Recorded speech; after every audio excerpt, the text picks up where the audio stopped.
you just kill niggas with success all day. Like, I just shine on niggas all day, man. I be coming with a different kind of juice, man. I love the fact that niggas can't stand it. I love being wavy. I love stepping on the block, knowing I'm living my best life and niggas is looking and they just mad. I love that shit.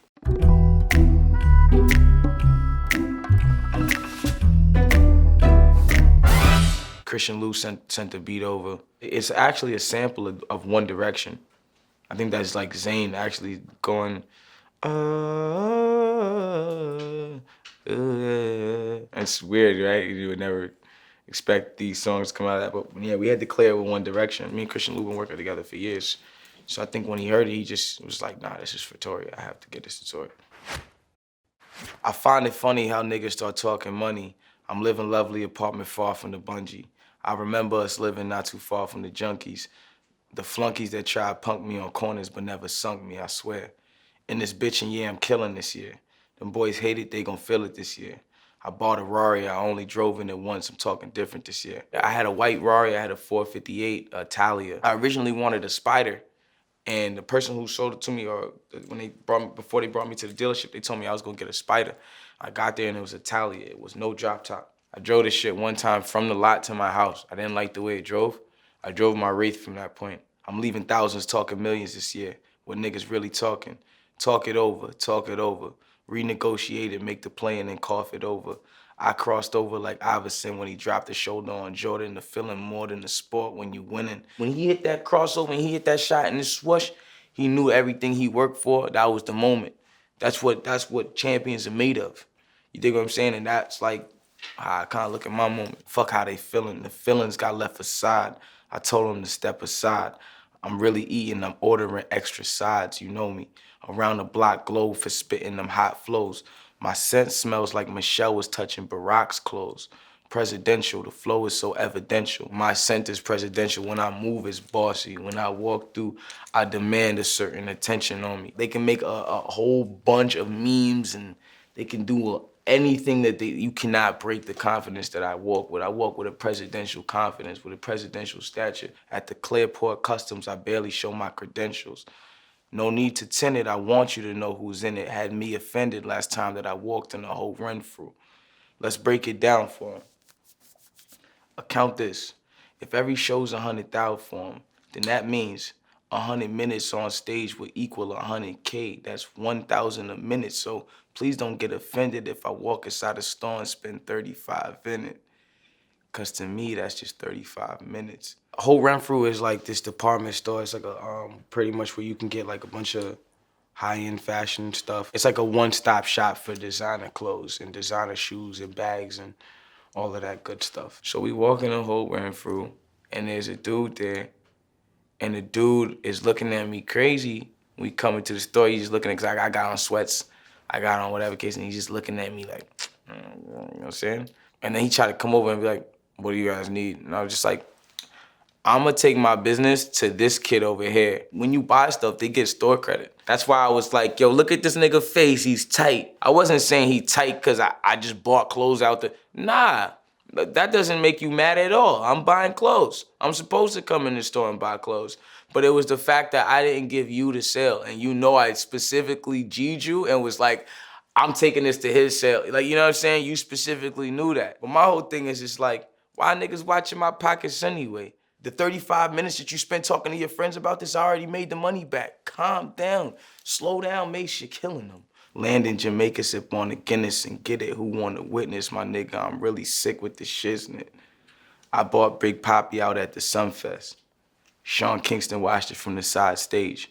I made Triple E advance he had gave me in my first year 45 minutes of me on stage. And I'm not amazed.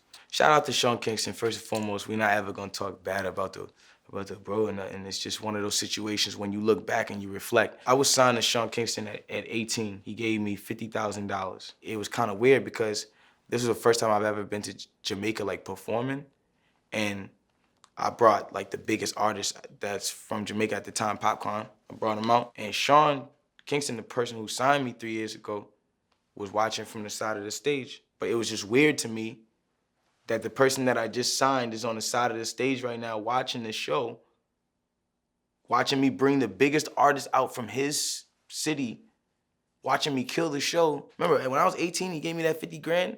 That changed my life. Don't ever get it twisted. But the fact that like it was attained, that life changer was attained in 45 minutes, it's a head bust. I think the table's turning. I think you learn from the bridge you burn when you see it burning.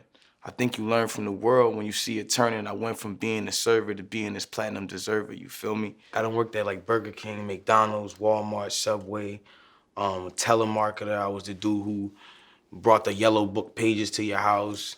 I was anything you could think of that had a job title on it. I did it, you know what I'm saying? And it was whack. Like, it was all whack, like, you know what I'm saying? But I worked everywhere. Did a song with Meek Millie called The Liddy.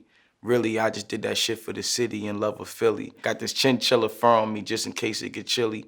Burn it in my side pocket, that's just in case you get illy out here. Me and Travis Scott almost fought at the Malaluna. We both agreed shortly after that it was music we possibly could be doing that's bigger than trying to ruin it. So my apologies, niggas, just forgive me for doing it. We just had a disagreement over something. You know, at one point, we was at the same festival and we was about to scrap over some shit. So I was just saying my apologies for egging on the fight, because at the end of the day, it's not like we ended up scrapping. So we sat there and we talked about how what you felt and whatever I felt, and then we was like, yo, we should be working with each other. History made in New York City. We called a truce at the tower. I only brought a couple niggas with me. The beef was finished as soon as we took a picture. The world was watching in tension. The industry started shifting to me. Lord forgive him, Lord forgive him. I was tripping all the time. I spent subliminal dissing, just trying to rip shit. Not realizing if I took the time to kick it and me and Drake mended bridges, it probably equaled a winning. So Drake and I met at the tower. I remember I walked in there. And I don't know if everybody really had known that we had solved the problem yet, because everyone was looking at me like.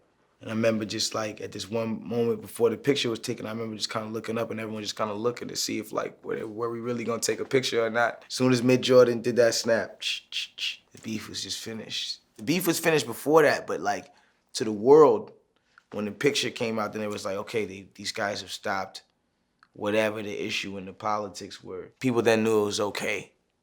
You know what I'm saying? It's like, it's okay to make music with him now, because they not beefing with each other. But I've been waiting to make music with him. It's just, I just couldn't fuck up the cosign. Money coming so thick, them niggas call it hard bread dough.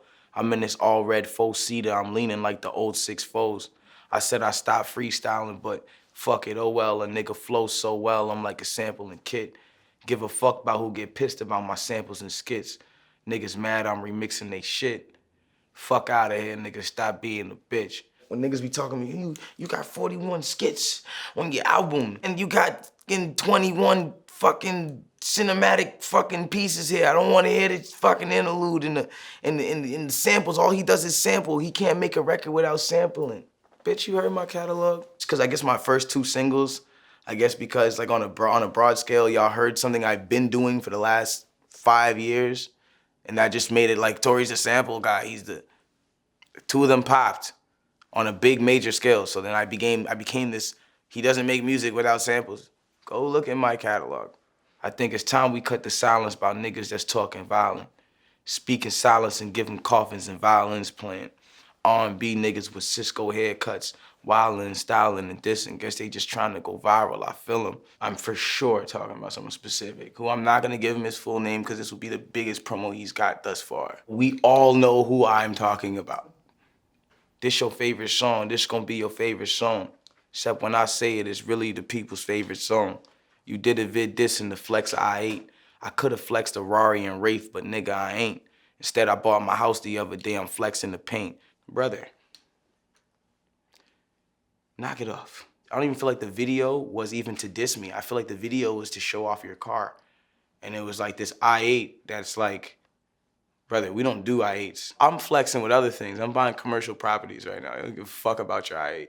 I love BMW, but I don't give a fuck about yours. Real estate, I'm property shopping. Bitches probably watching. Got the Gadget Go Flow, Noble and Soho. I've been crossed by some niggas I used to go toe-to-toe for. Blow for blow flow. Sick enough to eat a blowfish. G5 jet playing goldfish, eating goldfish. Just for the record, I did this shit for the hopeless. Just drove a Rolls through the hood on the corner where I was homeless as Fargo. I moved downtown because that's where my manager lived.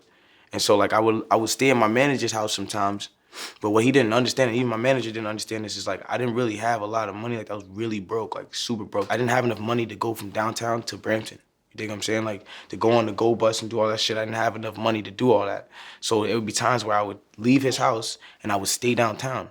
I would be sleeping in the parks. I'd be sleeping in the car. One day I go back to the city, and I remember this dude was driving us around in his Rolls Royce to one of my hostings. And I remember just passing like a couple of these places where it's like, damn, I remember having these experiences. And it's like, I'm really riding in the roads years later. Like, this is what I saw of myself standing in this spot. You know what I'm saying? Now I'm looking and viewing myself standing in this spot but from a Rolls Royce, like telling myself, like, little nigga, you gonna be big.